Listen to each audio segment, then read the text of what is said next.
자, 2018년도 3회 거 전기기사죠. 제2과목 전력공학 같이 풀어보도록 합니다. 먼저 이제 21번 문제인데요. 망상 배전 방식에 대한 설명으로 옳은 것. 그래서 망상 배전 방식은 네트워크 배전 방식에서 가장 이상적인 방식이죠. 원래 이제 배전 방식이라는 게 방사상식이 있고 환상식이 있고 그 다음에 망상식이 있고, 요즘에 망상식은 가장 이상적인 것으로서 전압 변동이 거의 없죠. 그러죠? 옳은 것 물어봐서 이건 거의 크다고 했으니까 틀린 것이고요. 부하 증가에 대한 융통성이 적다는데 환상식이었을 때 부하 증가에 대한 융통성이 없고요. 여기 망상식은 가장 이상적인 배전 방식으로 부하 증가에 대해서 얼마든지 대응이 가능하죠. 방사상식보다도 무정전 공급의 신뢰도가 높다.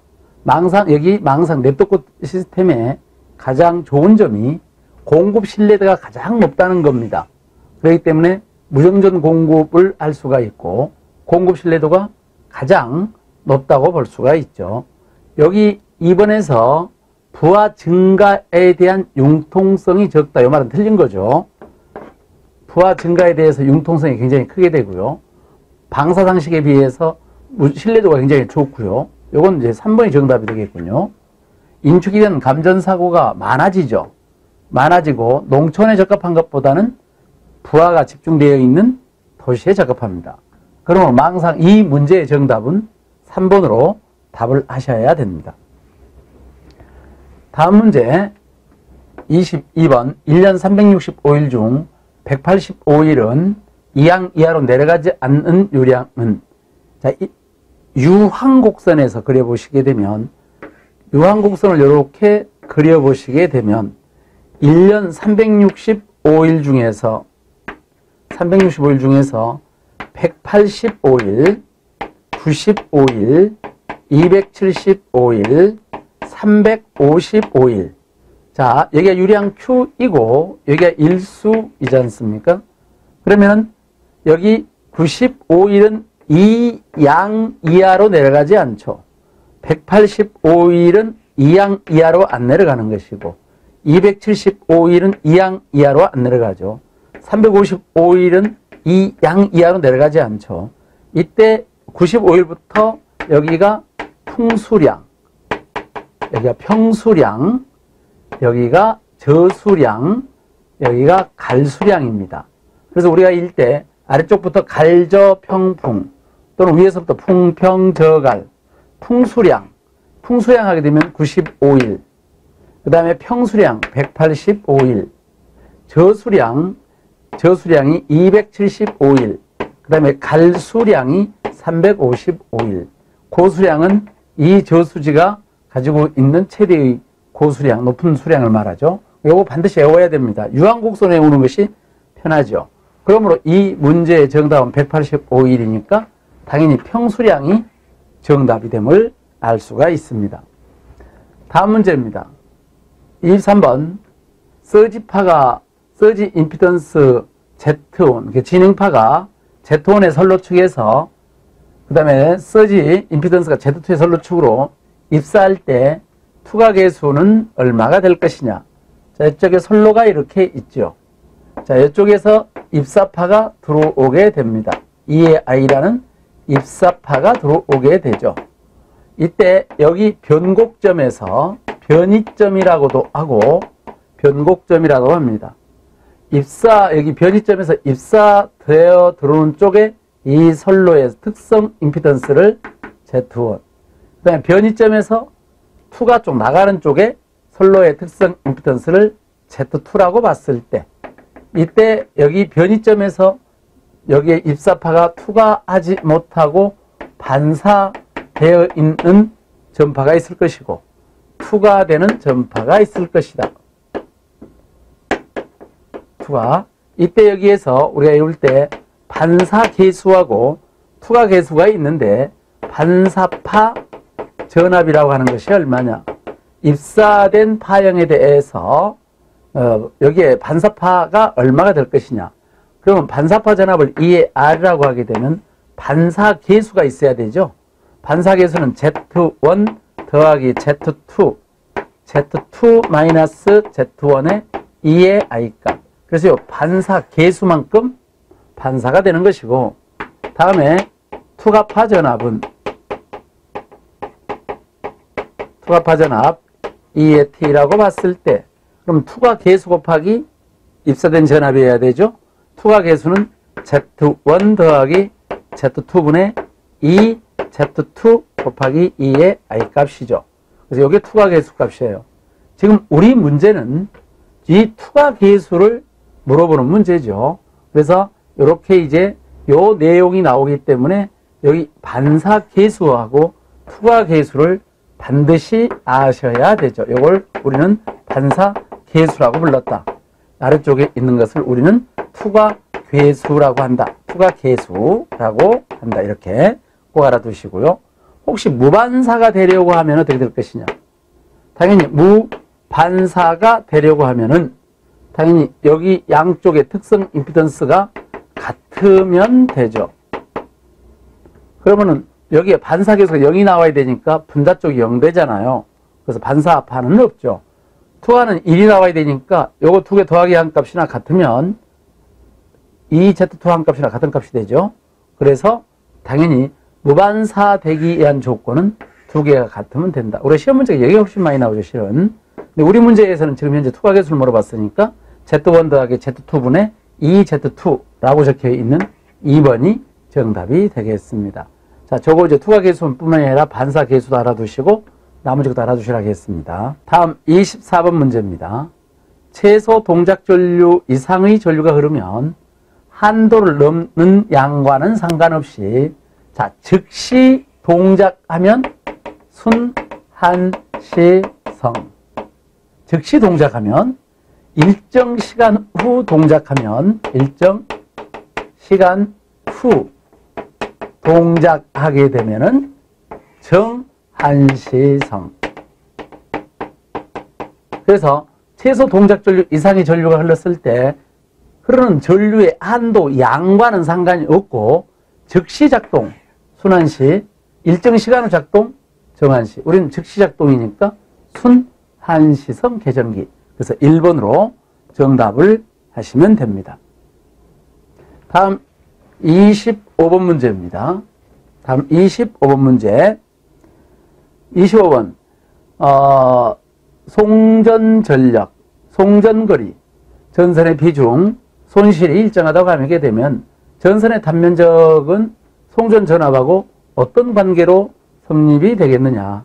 요 수식을 우리가 이제 보통 이렇게 외우지 않습니까? 전력 P는 전압의 제곱에 비례한다. 그 다음에 전압 강하 E는 전압에 반비례한다. 그 다음에 전압 강하율하고 전압 강하율, 퍼센트 전압 강하율하고 손실 P의 L값하고 그 다음에 전선 단면적 A값하고 이런 것들은 전부 전압의 제곱에 반비례한다. 이렇게 암기를 하고 계시는 것이 좋죠. 전력은 전압의 제곱에 비례한다. 전압 강하는 전압에 반비례한다.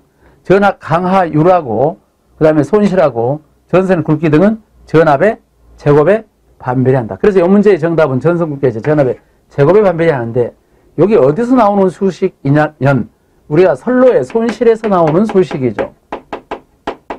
선로 손실 P의 L값은 3I제곱 R이잖아요. 물론 삼상일 때 말하는 것이었습니다. 물론 삼상이었을 때 말하죠. 삼상이었을 때 말합니다. 이때 여기 전류 I가 삼상 전류를 구해서 넣으면 돼요. 여기서 전류 I는 삼상이니까 루트 3 V 코사인 세타분의 P. P는 루트 3 VI 코사인 세타 구하죠.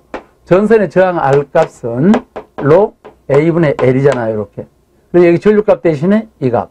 그 다음에 여기 저항값 대신에 이 값을 집어넣어서 대입해 보게 되면 그러므로 손실 전력 P의 L값은 A 그 다음에 V제곱 코사인 제곱 세타 로 L값의 부하 전력 P의 제곱 이렇게 나타나거든요.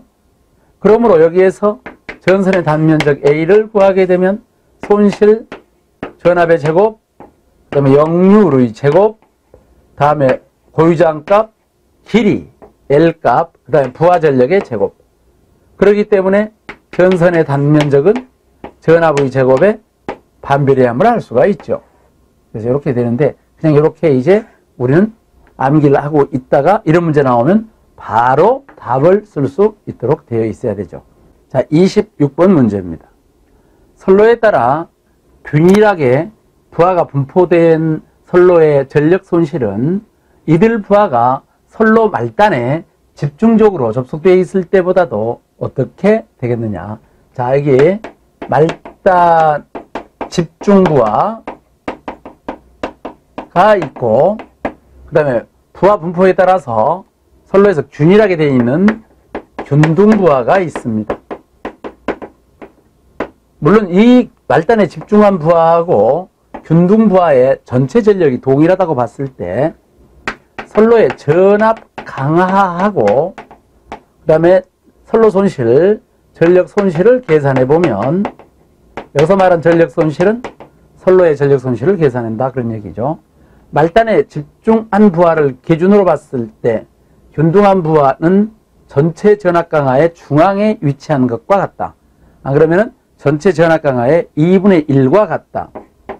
이렇게.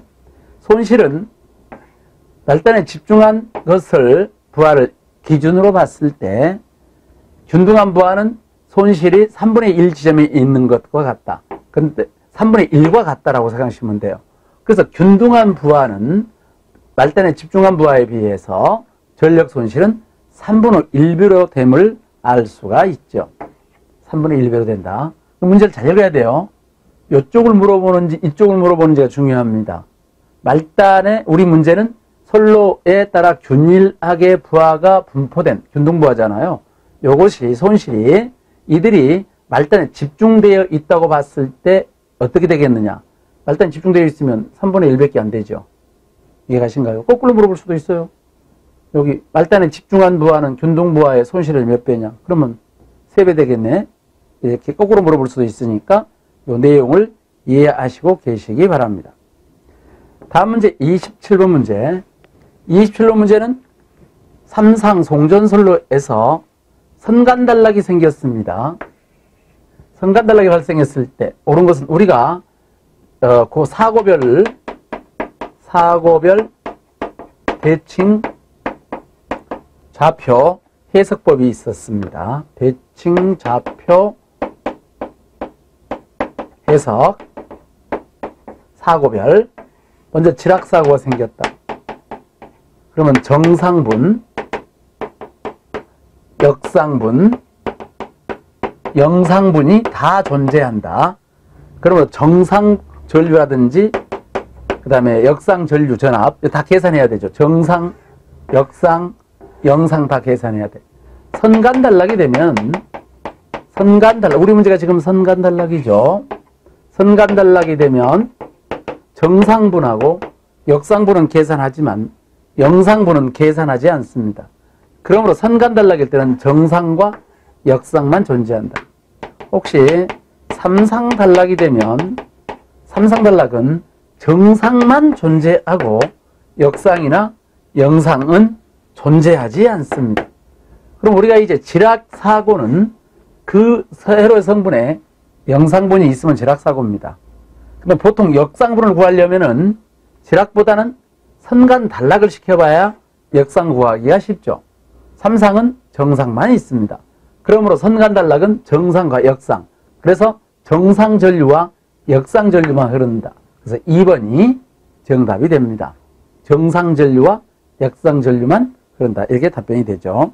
다음 문제 보도록 하죠. 28번. 배전선로의 전압조용장치가 아닌 것 됐습니다.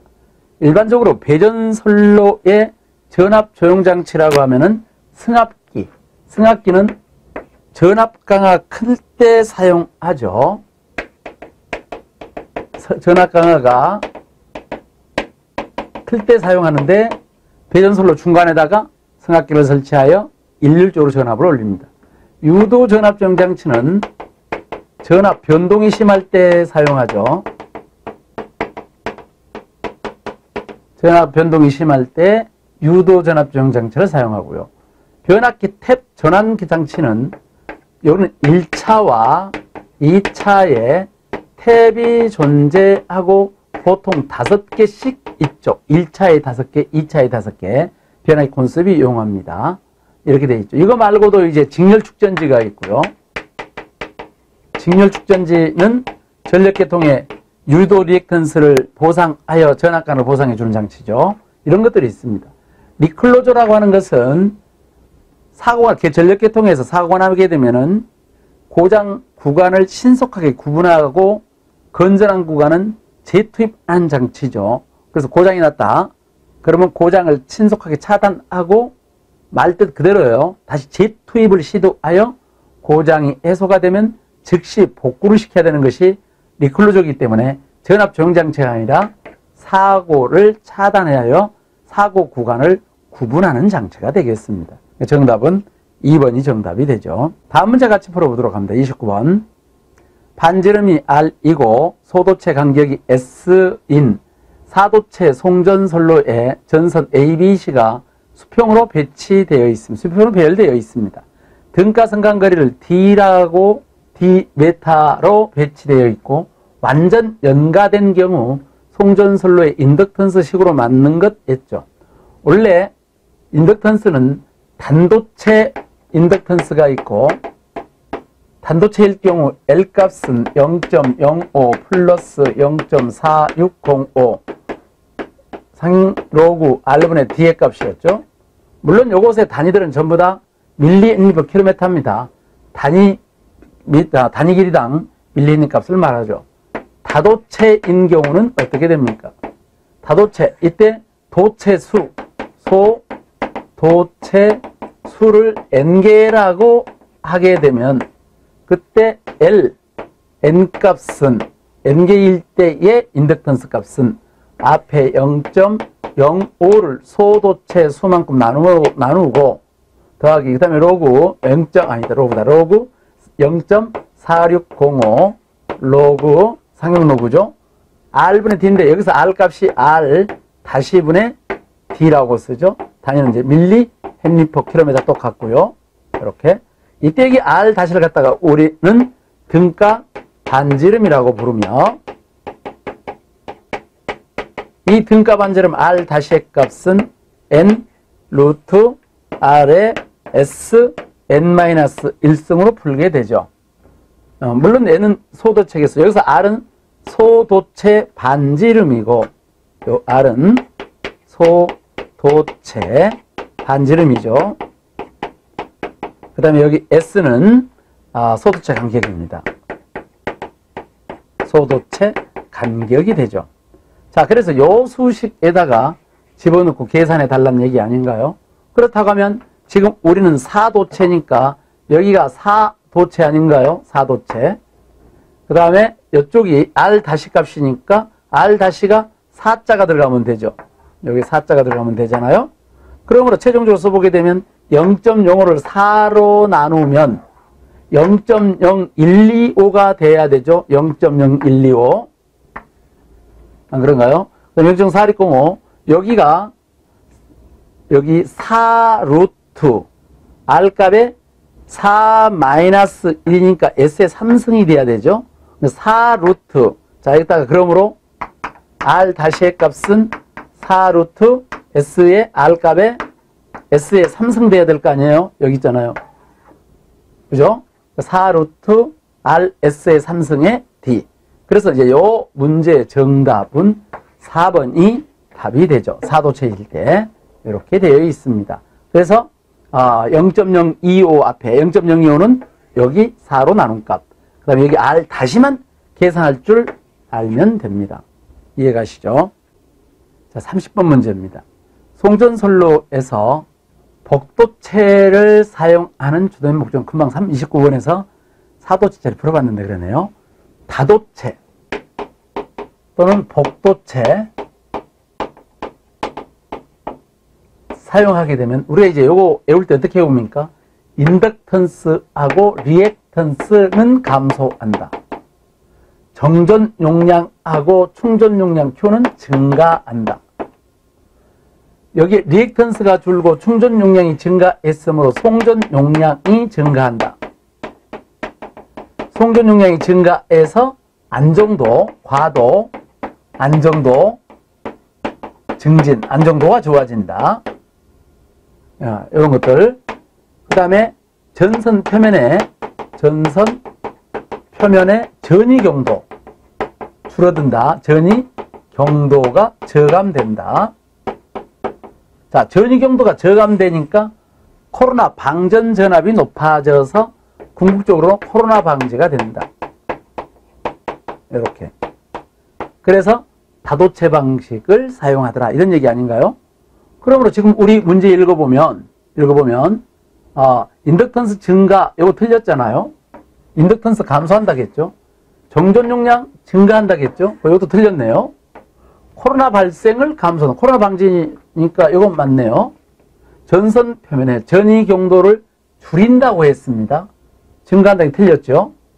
그러므로 이렇게 돼 있으니까 이 다도체 방식은 주로 초고압 송전계통에 사용하죠. 초고압 송전계통에 적용합니다. 전선표면의 전이경도가 줄어들어서 코로나 방지를 감소하기 때문에. 그래서 이런 문제가 나오면 다도체 특징 다 알고 계셔야 되지 않습니까? 인덕턴스, 턴스, 리액턴스 감소, 정전 용량, 충전 용량 증가. 리액턴스가 감소하고 충전 용량이 증가하니까 송전 용량 증가. 송전 용량이 증가하니까 안정도가 좋아지죠. 그리고 전선이 등가 반지름이 커지니까 등가 반지름 어떻게 아까 했죠? 전선의 등가 반지름이 커진다겠습니다. 등가 반지름 R-의 값은 N 루트 값에 R 값에다가 S, N-S음. 근데 도체를 쪼개면 쪼갤수록 등가 반지름이 커지게 되죠. 등가 반지름이 커지면 커질수록 전선 표면에 전이 경도가 줄어들게 되죠. 전이 경도가 줄어야 코로나가 발생을 방지하게 되는 겁니다. 그래서 정답이 3번입니다. 다음 문제입니다. 삼상용 차단기의 전격전압이 지금 170kV이고 정적 차단 전류가 50kA일 때 차단기의 정적 차단 용량은 몇 메가VA가 되겠느냐? 정격 차단 용량, 정격이니까 값을 계산한 다음에 상위 값을 써야 되죠. 자, 계산을 일단 해보도록 하겠습니다. P의 S의 값은 원래 수식이 루트 3 VN 값에 IS 이렇게 계산이 되죠. 여기에 VN은 정격 전압이고 그 다음에 여기 IS는 정격 차단 전류죠. 그러므로 루트 3 곱하기 정격 전압 170kV 곱하기 그 다음에 정격 차단 전류 50kA. 여기가 킬로볼트고 킬로암페어니까 당연히 계산하면 메가볼트 암페어가 되죠. 이렇게 계산하게 되면 14,722 이렇게 나오네요. 메가볼트 암페어. 그러므로 얼마짜리 써야 됩니까? 그러므로 15,000 메가VA짜리를 써야 맞겠죠. 그래서 15,000 메가VA 계산기만 누르면 14,700이 나오니까 15,000이 됨을 누구나 다 알 수 있는 내용일 겁니다. 이렇게 이제 계산합니다. 자, 다음 문제입니다. 32번. 그림과 같은 선로의 등가 선간거리가 얼마냐 그랬습니다. 등가 선간거리가 몇 미터 정도 되겠느냐? 몇 미터 정도 되겠는가? 지금 요게 지금 수평 배열이잖아요. 수평 배열이었을 때의 등가 선간거리 D0의 값은 여기 개수가 AB 사이, BC 사이, AC 사이 세 군데니까 3루트, 그 다음에 5m 곱하기, 여기 5m 곱하기, 여기 A에서 C까지는 5m가 두 개가 있는 거하고 똑같죠? 이렇게 계산이 될 거 아니에요? 10m니까요, 이렇게. 그러면 이 값은 5, 요거 5의 3승이니까요. 5의 3루트 2임을 알 수가 있죠. 그래서 정답은 5의 3루트 2 등가 정답은 3번이었습니다. 다음 문제 보도록 하죠. 33 3번 문제는 송전계통에서 안정도를 향상시키려면 어떻게 해야 되는지 문제입니다. 안정도 향상 대책이 아닌 것. 안정도 향상 대책하게 되면 우리가 이제 안정도 향상 대책입니다. 안정도 향상 대책하게 되면 리액턴스를 줄인다. 리액턴스 감소. 그 다음에 전압이나 전력 등 전력 변동을 억제해야 되죠. 그 다음에 충격을 경감시켜야 됩니다. 물론 구체적인 방법은 리액턴스, 발전기나 변압기 또는 선로에 있는 리액턴스를 줄이기 위해서 어떤 방법을 쓰겠냐는 거죠. 당연히 기계는 리액턴 줄여야 되고요. 선로보는 병행 회선을 증가해서 리액턴 줄여야 되고요. 직렬 축전지를 사용하는 것도 한 가지 방법이죠. 전압이나 전력 변동을 억제하려면 우리가 중간 조상 방식을 써서 선로에 흘러가는 모요분을 흡수해서 송수전단 간에 전압이나 전력 등이 불평행이 되지 않도록 해야 되겠고요. 그 다음에 조속기 신속하게 작동해야 되겠고요. 계통을 연계시켜야 되며, 뭐 뭔지 아시죠? 계통을 연계시켜야 되고요. 이런 것들이죠. 충격 경감 대책은 사고 난 구간을 빨리 차단해야 되죠. 재폐로 방식도 써야 됩니다. 사고 난 구간을 빨리 차단하고 건전한 구간을 빨리 재투입하고 이런 것들이죠. 아무튼 이와 같은 것들이 있는데 그럼 전압 변동을 적게 한다. 맞잖아요. 고속도 재폐로 차단기를 써서 충격을 줄여야 되죠. 고장 시간이나 고장 전류를 줄여서 당연히 고장 시간을 줄여야만 되겠죠. 전력계통의 리액턴스, 직렬 리액턴스를 증가시킨다고 적혀 있는데 리액턴스는 감소해야 됩니다. 리액턴스 증가가 틀렸죠. 정답은 4번이 정답으로 해야 되죠. 일단은 전력계통의 안정도 향상 대책 가면 무슨 기기든 선로든 리액턴스를 무조건 다 줄여야 되는 겁니다. 아시겠죠? 정답은 4번이었습니다.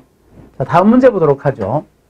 송배전 선로에서 전선 굵기를 결정할 때 주요 요소가 아닌 것.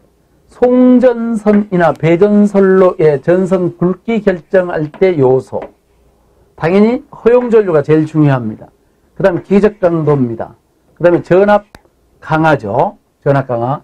여기에다가 송전선로 같은 경우는 코로나라든지 또는 경제성이라든지 또는 손실이라든지 등등도 고려해야 되는 거 아닌가요? 부하의 종류하고는 전선 굵기하고는 아무런 관련이 없습니다. 정답은 이 문제의 정답은 4번으로 답을 하셔야 되죠. 다음 문제입니다. 35번. 배전선로에서 사고의 범위의 확대를 방지하기 위해서 대책으로 적당하지 않는 것 됐습니다. 사고 범위 확대 방지. 배전선로에서 사고 범위 확대하려면 사고 시간을 최대한 줄여야 되고 사고 구간을 신속하게 차단해야 되고 뭔지 아시죠? 건전한 구간은 빨리 재투입해서 살려야 되고요. 여러 가지가 있을 겁니다. 그래서 사고 범위의 확대를 방지하기 위한 대책, 선택 접지 개전기를 써서 개전기를 신속하게 작동시킵니다. 맞죠? 자동 고장 검출 장치를 설치한다. 이거 다 맞습니다. 고장이 난 것을 검출해가지고 빨리 차단해야 되니까요. 전력용, 진상용 콘덴서를 설치해서 전압을 보상한다. 진상용 콘덴서를 설치하게 되면 보통 손실 감소, 전압 강화 보상, 그 다음에 손실 감소죠. 이것은 전력용 콘덴서를 설치하게 되면 손실이 줄어들고 전압 강화가 보상이 되는데 사고 범위를 확대를 방지한다는 것은 상관이 없죠. 근데 정답은 3번이죠. 특밥 경우에는 자동 구분 개폐기를 선다. 당연히 전부 다 개폐장치예요. 여기 개전기 장치고 검출장치고 개폐장치죠. 그래서 이건 전압정지장치하고는 상관이 없음을 알 수가 있습니다. 정답은 3번으로 답을 하시고 다음 36번 문제입니다. 발전기 또는 주변압기의 내부 고장 보호. 여기서 변압기라든지 발전기라든지 내부 고장 보호 나오면 전부 차동이죠. 차동 개전기. 특히 발전기 같은 경우는 비율자가 붙지 않는 일반 차동기를 써도 되고요. 주변압기는 반드시 비율이 붙어 있어야 되죠. 비율 차동 개전기 이렇게 꼭 기억을 해두시고요. 원래 이 차동 개전기란 말은 1차와 2차 전류 사이에 그 전류의 벡터차가 정확하게 작동해야 되죠. 맞아야 됩니다. 이 차가 1, 2차에 전류의 차를 가지고 작동하는 계전기. 사고가 나지 않으면 자동 계전기 작동하지 않고요. 사고가 났을 때 내부에 고장이 사고 났을 때 1, 2차 간에 전류의 차가 생기죠. 이때 그 차를 이용해서 작동하는 것이 자동 계전기죠. 아무튼 발전기나 변압기 내부 고장 보호하게 되면 비율 자동 계전기 이렇게 기억하시기 바랍니다. 다음 37번입니다. 최근 우리나라에서 많이 채용되고 있는 가스 절연 개폐 설비 GIS 약호도 꼭 기억하시기 바랍니다. 가스 절연 개폐 설비라고도 하고 가스 절연 개폐 장치라고도 합니다. GIS입니다. 자, GIS는 일반 대기에 있는 절연을 이용하는 것에 비해서 소형을 만들 수가 있다. 소형으로 만들 수는 있는데 가격이 비싸다. 틀린 거 아닙니다. 이게 GIS가 PT, 계기용 변성기죠. PT나 CT, 그다음에 모선, 변성기죠. 변성기 쉽게 말하면 모선, 계전기, 단로기, 차단기 등등 이런 설비들이 있는데 이걸 일괄 수납하죠. 일괄 수납을 하니까 당연히 소형화할 수가 있어. 따로따로 설치하는 것보다 모아서 설치하니까 소형화할 수 있으나 가격이 비싸. 맞아요. 당연히 이것들이 밀폐되어 있으니까 소음이 적고 충전부가 완전히 밀폐형으로 되어 있었기 때문에 안정성이 좋습니다. 다 밀폐되어 있는 거죠. 맞죠? 가스 압력에 대한 엄중 감시가 필요하고요. 내부 점검이나 부품을 교환하기가 조금 번거롭다. 이게 일체형으로 되어 있지 않습니까? 전부 다. 그러면 당연히 요 안에 가스의 압력의 변화를 아주 특별히 엄중하게 감시할 필요가 있고요. 내부를 점검했을 때라든지 부품을 이렇게 교환할 때 당연히 전체를 다 뜯어야 되니까 번거로운 문제점을 안고 있죠. 맞습니다. 한냉지, 산악지방에서도 액화방지 및 산화방지 대책이 한냉지 추운 곳이죠. 산악지역의 온도차가 심하죠. 이런 경우 가스의 특성상 가스가 추워지면 액상이 되어버리잖아요. 그러면 이 액상이 되어버리게 되면은 여기에 효과가 떨어질 거 아닙니까? 그래서 한냉지나 산악지방에서는 액화라든지 산화라든지 이게 방지하는 대책이 필요 없다가 아니라 필요하다죠. 그래서 필요 없다 말이 틀린 건 필요하죠. 안 그렇습니까? 그래서 이 문제에 지금 틀린 것은 4번이 틀린 겁니다. 그래서 가스 절연 장치는 한냉지라든지 산악지방에서 액화방지라든지 산화방지에 대한 어떤 필요한 대책이 있어야 되는 겁니다. 그 정답이 4번으로 하셔야 되는 겁니다. 다음 38번입니다. 변력이 수리할 때 2차 측을 단락하는 이유가 무엇일까요? 원래 이제 변력이라고 하는 게 2차 측이 운전 중에 사용 중에 2차 측이 만약에 개방이 되면 여러분 잘 알다시피 변력기는 1차가 대전류 흘러가잖아요. 2차는 5A밖에 안 흐르죠. 변압기 건수비를 이용하기 때문에 전류가 적게 흐르면 당연히 2차 측에 고전압이 발생하는 건 상식입니다. 그러므로 2차 측이 만약에 운전 중에 2차 측이 개방이 되면 바로 2차 측의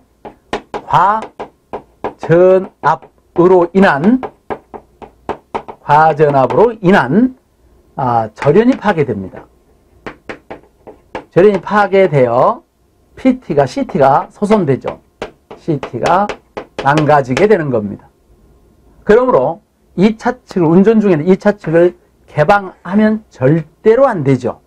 원래 그래서 운전 중에 전류계를 교환할 때에는 2차 측 단자를 단락시킨 다음 전류계를 교환하고 다시 2차 측 단자를 열어줘야 되죠. 그래서 2차 측을 변력이 수리할 때 2차 측을 단락시키는 이유, 전류계 수리할 때 이런 것은 2차 측을 단락시키는 이유는 바로 2차 측이 개방이 되면은 과전압이 생기니까 그렇죠. 정답이 4번이 정답이 되는 겁니다. 2차 측 과전압 방지 이렇게 쓰시면 되겠습니다. 다음 문제 풀어보도록 하죠. 39번 문제입니다. 기준 39번 문제, 기준 선간전압이 23kV고 기준 삼상 용량이 5000kVA, 일선의 유도 리액턴스가 15%였을 때 퍼센트 리액턴스 값은 얼마냐? 우리가 퍼센트 리액턴스, 퍼센트 임피던스를 구하는 방법이, 퍼센트 임피던스는 Z분의가 아니군요. 2분의 IZ 곱하기 100% 이렇게 구하는 문제가 하나, 이렇게 구하는 것이 있고, 이때 이제 분자분모에다가 전압을 곱해서 퍼센트 임피던스를 정리해보면 10V제곱분의 PZ%가 되는 것이 있죠. 그죠? 이제 이렇게 이제 나타나게 되는데, 지금 여기는 기준 용량이 나와 있으므로 이 값을 이용을 해야 되죠. 그러므로 여기에서 퍼센트 리액턴스를 구하겠으므로 여기다가 값을 넣어보면 10V제곱분의 V값이 얼마예요? 23kV의 제곱에, P 용량이 여기 나와 있는 5000kVA, 5000 Z 15ohm이군요. 리액턴스가 15. 이해가셨나요? 10V제곱분의 PZ 계산기 눌러봤더니 14.177 이렇게 나와서 정답은 2번 14.18이라고 답을 해야 되겠군요. 정답은 2번으로 답을 하게 됩니다. 그래서 퍼센트 임피던스 구하는 수식 두 가지 알아두셔야 돼요. 이때 여기에 2라고 썼을 때 요 식을 썼을 경우 2는 일상의 전압이에요. 단위는 볼트 단위를 쓰죠. 여기는 부하에 흘러가는 전격 전류죠. Z라고 하는 것은 요 Z는 자기 임피던스입니다. 이게 퍼센트 임피던스를 나타내야 될 임피던스죠. 자기적 임피던스다. 그럼 여기서 V는 뭘 나타내냐? 요 식을 썼을 때 여기 V는 공칭전압을 말하는 것이고, 공칭전압은 선간전압이죠. 단위는 반드시 킬로볼트 단위를 써야 됩니다. 킬로볼트. 이때 여기 P의 단위가 있죠. 여기 P의 단위는 삼상 용량, 삼상이면 삼상을 말하고 단상이면 단상을 말하는데 전격 용량 단위를 말합니다. kVA나 또는 킬로와트를 말하죠. 그래서 꼭 이렇게 기억을 하셔야 됩니다. 그래서 10V제곱분의 PZ 이렇게 해주시면 아주 쉽게 답을 찾을 수가 있죠. 다음 40번 문제입니다. 화력발전소에서 제열기, 우리가 화력발전소 여기가 이제 우리가 문제 풀다 보면 여기 제열기하고 절탄기가 시험 문제 가장 많이 나와요. 관련도 문제 보시면은 머릿속에다가 항상 화력발전소 나오면 절탄기, 급수가열, 제열기, 증기가열 이렇게 딱 머릿속에다가 그냥 암기하세요. 절탄기, 급수가열, 제열기, 증기가열. 원래 이제 제열기라고 하는 것은 제열 사이클, 즉 고압 터빈에서 사용된 전기를 모두 뽑아가지고 터빈 안에 넣어서 다시 가열시킨 다음 저압 터빈으로 넣어서 축을 한 번 더 돌려주어서 열 효율을 좋게 하는 사이클이 제열 사이클인데, 이때 제열 사이클을 쓸 때 전기를 가열하는 장치가 제열기예요.